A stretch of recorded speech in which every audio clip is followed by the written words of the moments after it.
Şimdi Amasya'nın Höbek Dağı'na tırmanışa geçiyoruz. Bu bir dağ yürüyüşü, yani hiking. Şimdi başımızda tecrübeli bir dağcı var, Demet Hoca. Kendisinin önderliğinde Höbek Dağı'na doğru, çok az bilinen bir yerdir burası. Ben Amasyalıyım, ben de ilk defa duydum. Şimdi toplanma alanındayız. Toplandık. Birazdan zorlu bir parkur bizi bekliyor.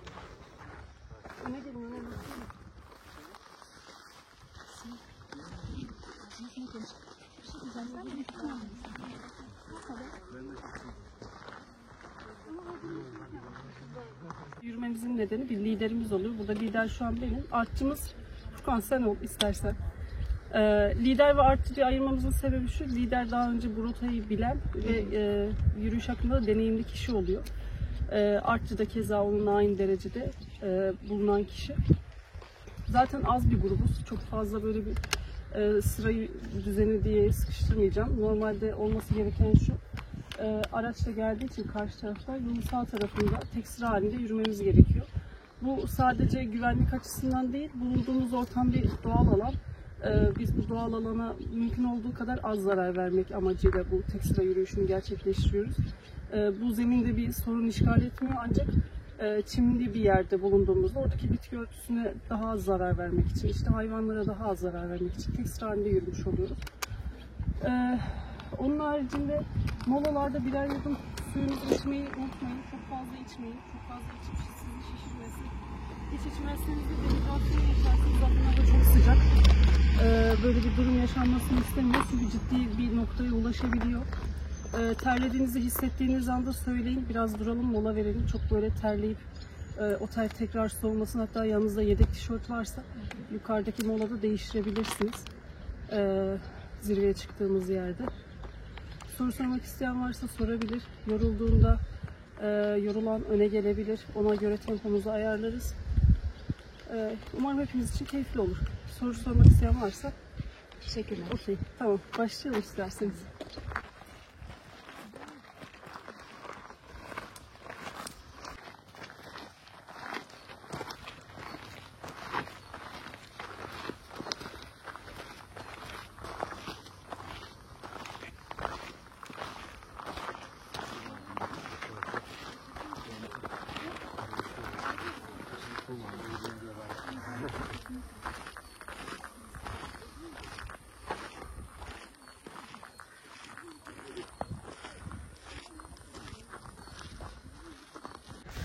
Şimdi hocam, yürüyüş ne kadar sürecek? Yürüyüşümüz tahmini saat 3'e kadar sürecek. 10.30'da başladık. Gidiş geliş. Evet, gidiş geliş toplamda ortalamada 8,5 kilometre olarak hesapladık. Kolay orta Evet, arası bir parkur. kolay orta seviye. Çok büyük bir zorluğu yok. Bu dağı ben daha önce hiç duymamıştım. Siz biliyorsunuz bu parkuru. Evet. Daha önce gelmiş miydiniz buraya? Daha önce gelmiştim. Soğuklardan çıkarak yukarıya çıkılıyor. Amasya'nın en yüksek noktalarından birisi burası da. Yani merkeze bağlı en yüksek noktalardan birisi. Diğeri de Kırklar Dağı. Kırklar Dağı'ndan sonra ikinci yüksek nokta diye biliyorum. Yanlış bilgi vermek istemiyorum. Zaten Güzel Amasya bir parkur. dağ zenginliği konusunda Kesinlikle. Kırklar Dağı, Höbek Dağı, Ferhat Dağı. Yani tam Yeşilırmak'ın etrafını çevreleyen, o vadiyi oluşturan dağlar bunlar. ve biraz bakir bir bölge herhalde. Çok fazla keşfedilmemiş. Ben de Evet. ilk defa duydum çünkü burayı. Evet, çok fazla keşfedilmemiş çünkü yolun bir noktasına kadar böyle yaya yolu şeklinde gidiyor ama bir noktadan sonra ormana giriyor. Muhtemelen insanlar bu noktadan sonrasını ilerlemek konusunda cesaret edemedi. O yüzden çok fazla bilinmiyor. Hatta haritaya da yazdığımızda farklı bir ilde karşımıza çıkıyor. Evet, Elazığ. Elazığ. Evet, biz de şimdi Demet Hoca sayesinde bu dağı keşfetmiş olacağız. Evet. Ve onun önderliğinde siz de keşfetmiş olacaksınız. Bakalım neler bekliyor bizi yolda. Güzel şeyler bekliyor.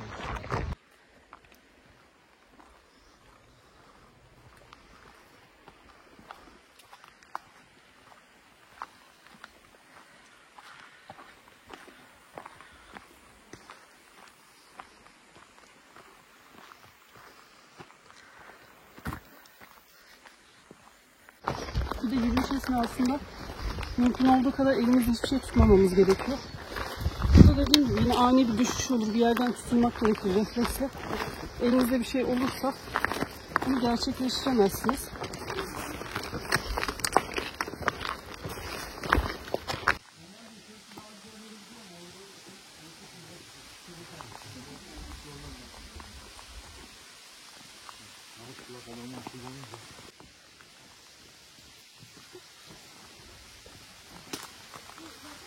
Nasıl olsa güzel gözüküyor çıkarmış. Anasının pisliğini çekiyor musun? Tabii ki. Gerçekten çok korkunç. Hani bunu Amasya özgü olarak değil de Değil tabii ki. Ama yukarı çıkmıştık.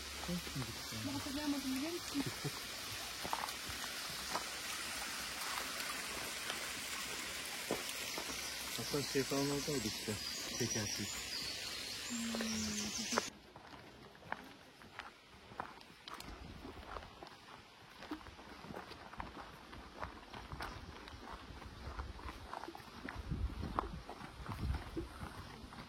Sonra dışa doğru önce topuğu basıp sonra parmak ucunu şeklinde yapıyorum. Yükü önce topuğa verip sonra güvenli bir şekilde adım atıyorum. Daha dik yer geldi. Daha dik yer geldiğinde de şunu yapıyorum. Yan basıyorum. Bu ayağımın dışı, diğer ayağımın da içi. Tabi buradaki yönümü neye göre belirliyorum? Vadiye göre belirliyorum. Yani yüzümü vadiye döndüm. Yan tarafında yamaç olacak şekilde indim. Yan indim bu şekilde. Yine inerken de zikzak çizerek iniyoruz. Eğimi azaltmak için. Çıkarken de aynı şekilde yine parmak uçlarını dışa doğru çevirerek yine topuğu bastım. Öne yükümü verdim çıktım şeklinde. Daha fazla eğim arttığında da yine keserek çıktım. Bu kesme işlemini yaparken zaten yan gittim keserek. Tekrar yan geldim. Aslında yine zikzak çizmiş olurum. Eğimi azaltmış olurum. Evet, devam edelim mi? Olur.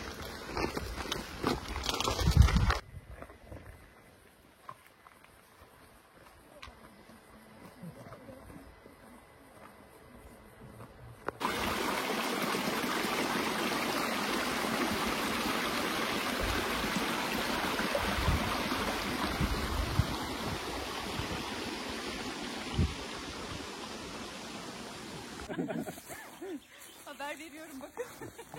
Allah razı olsun. Yoo gidiyorum. Allah 20 ağaç değilim.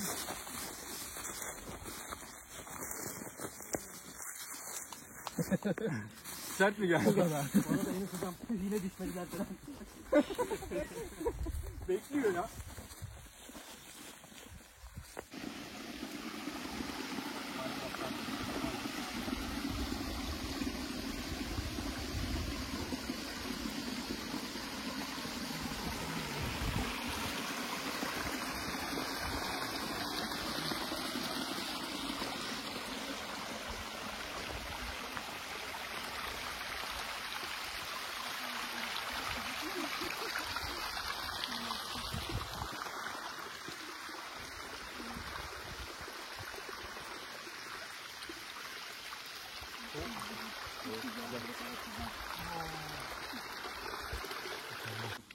Kessek aslında iyi olur bir tane.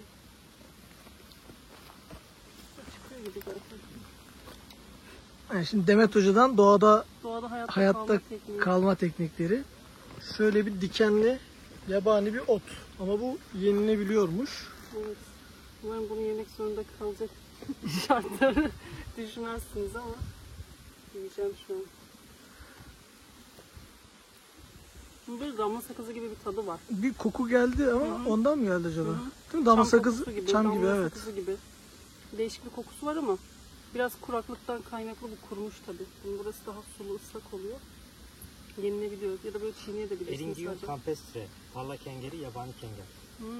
Kengel ama bu az önce de dedik kengeldi ama kengel bu olmayabilir Aynen. demiştik. Kenger boğulmayı. Deve dikeni de deniliyor bizim orada ama tabii sizin yörenizde ismi ne deniyorsa siz alta yorumlara yazın.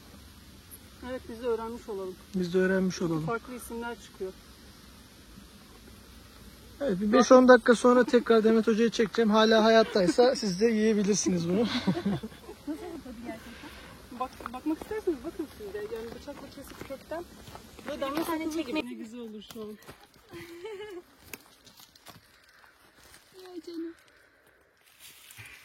Yeter. Acaba kaplumbağanın böyle bir talebi var mıydı mesela? Hani yeni üstünü değiştirmiş. Sulu şakalar. Çıkardı sizin.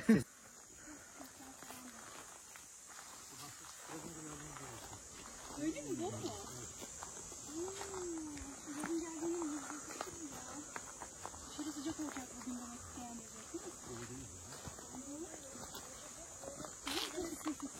Çekirdeğin siyahı gibi olacak.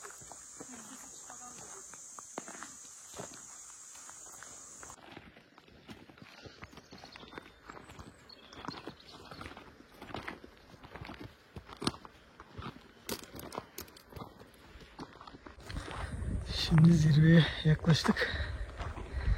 Yaklaşık 3 saattir yürüyoruz. Zirveye yaklaştıkça doğa güzelleşmeye başladı. Ama çok yorucu tabii. Sürekli yapıyor olsak tabii bir kondisyonumuz olur. Ama yapmak lazım. Gelmiyoruz ya. İnsan ayak izi azaldıkça doğa temizlenmeye, güzelleşmeye de başladı. Aşağıda bu su kaynakları var. Akarsu. Çok güzel yerler. Yani oraya oturup yiyip içen kişileri yargılamıyorum. Çok güzel yer. Gerçekten değerlendirilir o şekilde ama lütfen pisliklerinizle geri yanınızda götürün. Orası sizin tapulumanınız değil. Kendi eviniz, barkınıza ne kadar pissiniz bilmiyorum. Ama orası herkesin kullanabileceği, durup dinlenebileceği yerler. Lütfen biraz duyarlı olun bu konuda. Şu an ne yapıyorsunuz hocam? Şu an gelen başka insanlar da olursa rotayı kaybetmesinler, kaybolmasınlar diye iz bırakıyorum. Yani mesela doğada yürüdüğümüz zaman böyle üst üste konulmuş taşlar gördüğümüzde burası güvenli rota diye düşünebiliriz. O rotayı takip ettiğimiz sürece kaybolmazsınız. Evet. Buradan da bir yürüyüş tiyosu almış olduk. Hadi bak. Yine kıssadan hisse. Aynı zamanda yüksek dağlarda da geçer. Orada da böyle taşlar bulabilirsiniz. Oradaki rehberler böyle iz bırakır. Bunu şöyle koyalım çünkü rüzgardan düşecek, hava bayağı rüzgarlı. Yani bu şekilde yolda yürüdüğümüzde doğal olmayan bir taş birikintisi gördüğünüz zaman buranın doğru yol olduğunu düşünebilirsiniz.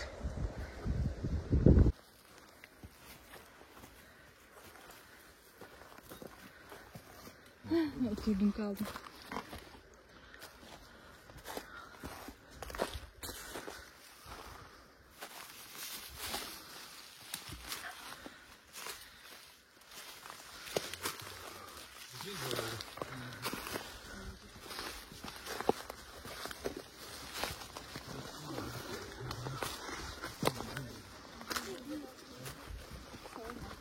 Aklımıza gelmedi.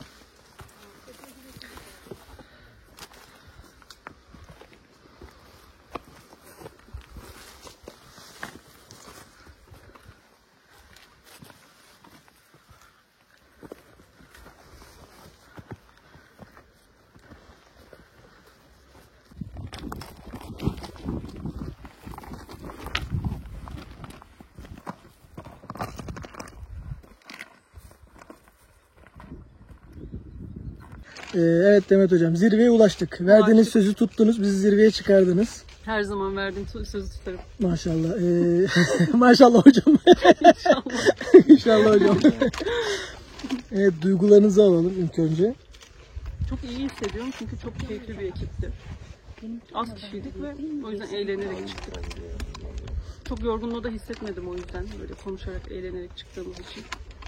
Şimdi siz tecrübelisiniz, dağcısınız tabii. Dağcı deniliyor değil mi? Sizin tiltinize başka bir isim veriliyor mu? Öyle diyebilirsiniz. Tamam, dağcısı ve lisanslı bir dağcısınız.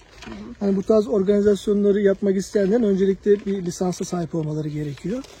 Bilinçli bir şekilde tabii bu tırmanışları gerçekleştirmeleri gerekiyor.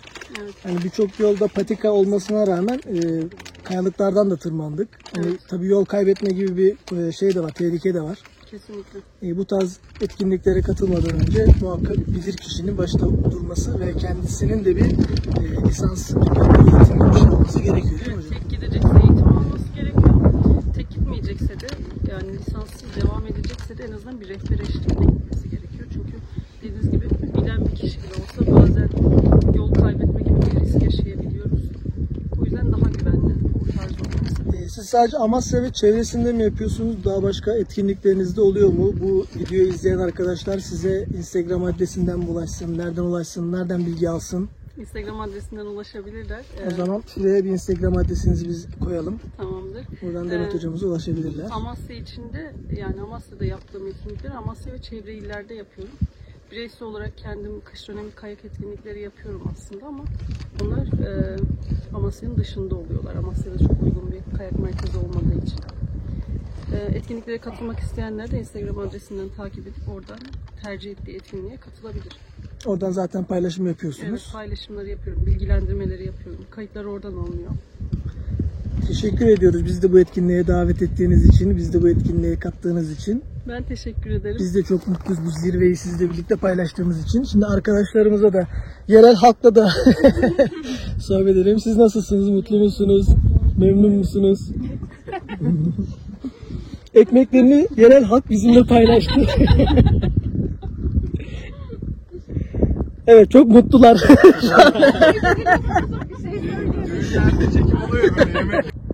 Zirveye, bu muhteşem manzaraya ulaştık. Gerçekten çok güzel bir manzarası var. Hani yorgunluğa değiyor. Biraz sıcak bir hava var tabii, güneş. Şimdi yürüyüş esnasında bazı ekipmanlarımızın olması gerekiyor. Birincisi şapkamız olması gerekiyor. Yedek bir tişört almanız gerekiyor. Bu tarz zirve yolculuklarına çıkacaksanız eğer, çünkü terliyorsunuz ve yüksek olan yerler ne kadar yazın ortası da bile olsa esiyor ve o ter üstünüzde soğumaması gerekiyor. Bu tarz yürüyüşlere uygun ayakkabınızın olması gerekiyor. Özellikle de böyle hem yamaçların olduğu hem doğallık, yeşilliğin içinden yürüdüğünüzde kene tehlikesine karşı uzun bir kıyafet giymeniz gerekiyor. Yani bacaklarınızın kapatmasını, hatta çorabınızla o paçanızı çorabınızın içine sokarak kenenin ulaşmasını da engelleyebilirsiniz. Maalesef kene tehlikesi de var, yaz geldiği zaman ortaya çıkan bir tehlike. Güneş gözlüğü tavsiye ederim. Ama şimdi sende niye yok diyeceksiniz. Ben aslında kullanıyorum ama çekim esnasında çıkartıyorum onları ki daha düzgün yüzümü kapatmadan çekim yapabilmek için. Güneş kremi tabii bilim insanları ikiye bölünmüş durumda. Güneş kremi olmalı mı olmamalı mı? O sizin tercihiniz artık. Ve az önce de Demet hocamın da söylediği gibi bu tarz etkinliklere katılmadan önce muhakkak bilinçli bir şekilde yapmamız gerekiyor. Özellikle de böyle zirve noktalar, yüksek dağlık alanlara çıktığınız zaman muhakkak ya bilen bir kişinin yanınızda olması gerekiyor. Çoban bile olsa orayı bilen bir kişinin size eşlik etmesi gerekiyor. Hem başınıza bir şey geldiğinde çoğu yerde, çoğu noktada telefonda çekmediği için herhangi bir sıkıntıyı haber veremeyecek durumda olabilirsiniz. O yüzden bir iki kişinin size eşlik etmesi her zaman faydalı olacaktır. Kanala abone olmayı unutmayın. Bu 1 saniyelik ücretsiz bir şekilde yapacağınız eylem birçok kişiye fayda sağlıyor. Sadece bana değil. Gördüğünüz gibi bir etkinlik düzenleniyor ve bu etkinliğe katılıyoruz. Bizim başımızda olan rehberin işine yarıyor. Başka bir şehre gidiyoruz, acenteden bir şey satın alıyoruz, acenteden bilet satın alıyoruz, o acentenin işine yarıyor. Orada yerel esnafa ulaşıyoruz, sokak yemeklerinden tadıyoruz ve size bu görüntüleri ulaştırıyoruz. Yani sizin bedava, hiçbir ücret ödemeden 1 saniyenizi ayırarak yaptığınız o abone ol butonuna basma hareketi kolektif bir ekonomik büyümeyi destekliyor arkadaşlar. Ve bu şaka değil, yani gerçekten bu bir karmadır ve bu döngüdür. Bu eninde sonunda size de dönecektir. O yüzden 1 saniyenizi ayırın sadece ve abone olun. Kanala abone olduğunuzda sadece beni değil, bu ekonomik zincirlemeyi de desteklemiş olacaksınız. Ben değil, hepimiz büyüyeceğiz ve ekrana daha güzel, daha keyifli etkinlikleri sizlere ulaştırmış olacağız. Şimdiden beni izlediğiniz için teşekkür ediyorum. Bu zirvede yayınımızı sona erdiriyoruz. Tekrar beni izlediğiniz için teşekkür ediyorum. Bir sonraki videoda görüşmek üzere.